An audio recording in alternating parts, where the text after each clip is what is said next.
Hey guys, welcome back. Today we're going to be talking about intercollegiate sports very briefly, but then mostly about the rise of intercollegiate football. So, now the presentation is loaded. The first and most famous intercollegiate sport at the time was rowing. It was really popular among Ivy League schools. You're going to want to put that in your notes because it is a question on your test. As the country expanded westward, rowing was not available, and so football begins to rise to prominence. For those of you that aren't familiar with rowing, you need a river to row on. A lot of places don't have artificial ponds or artificial pools that you can row for long distances in, which is why it is required to have a large body of water. The farther you go out west, the less likely you are to find one of these areas. You also need a body of water that's not really moving very much, that stays very calm. So in the northeastern part of the country where the Ivy League schools are located, you have very calm rivers where that's available.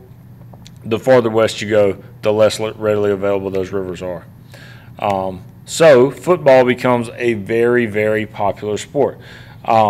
So football was different, a lot different actually than it is now. When we think about football, we think about 11 people on a field from each team at a time, wearing pads, wearing helmets. We think about things like quarterbacks and wide receivers and running backs and linebackers and cornerbacks and whatever it may be. But football was very, very different then. So the reason football becomes so popular is because a lot of young men had aggression that they had built up and they wanted to let out.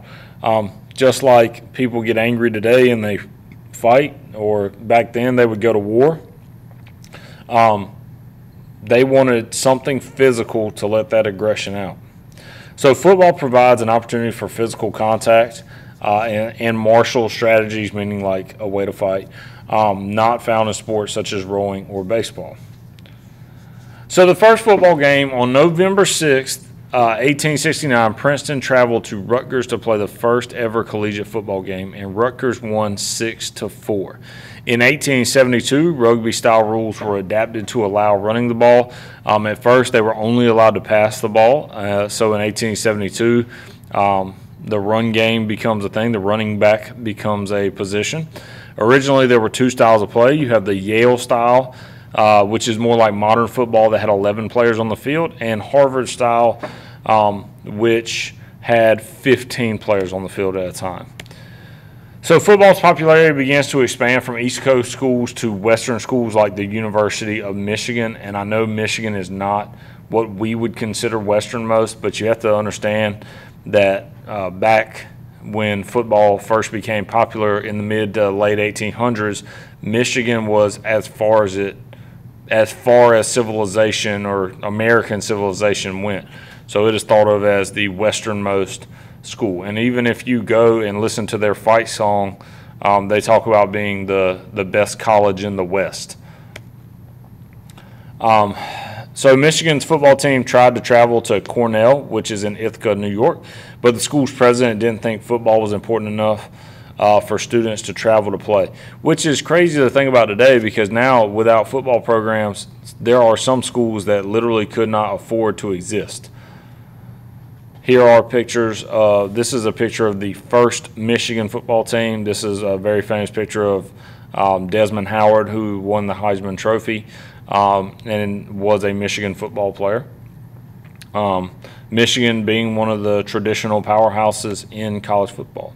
So the popularity of football, Harvard and Yale were the original rivalry in college football and still have a very publicized game every year, even though it doesn't usually matter because neither team is all that great to the point where they are going to win a national championship.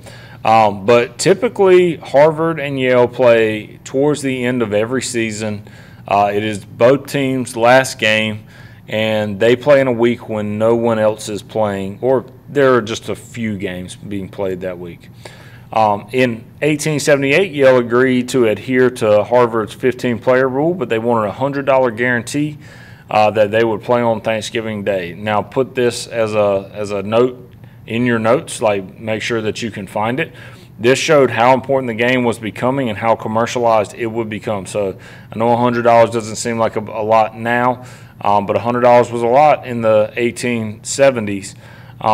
So by making them guarantee that they were gonna play, it was like saying, hey, look, we want this guarantee to guarantee that we will make money one way or the other, because they knew how profitable football would go on to become. There is a picture of Harvard's field. This is one of the most famous, iconic football stadiums in all of the country. It doesn't really look like any other football stadium because it's just kind of a bowl. It's not really very tall, but it seats a fair amount of people. So we'll quickly talk about football equipment and the way it has evolved. So originally, football players wore tight shirts and tight pants without helmets. But because of Harvard, Yale, and Princeton, players began to wear durable canvas jackets and pants. They also wore leather helmets without face masks. Obviously, football is a very violent game, so you want as much of the much protection as you possibly can have. So players would do things to get a competitive advantage, like greasing their uniforms. They would literally just take grease and rub it all over their uniforms so they become hard to tackle. It'd be similar like trying to grab someone when they're wet. You just can't really get a hold of them because of the moisture. Early football players were also known to kick, punch, and choke opponents, which is obviously not legal today. Here are some pictures of football uniforms, how they started in just regular clothes, and then they move on to where they become a little more durable canvas, and then you can see how they started adding in, here's a leather helmet, there's a leather helmet. Here's like a more traditional helmet would look like today.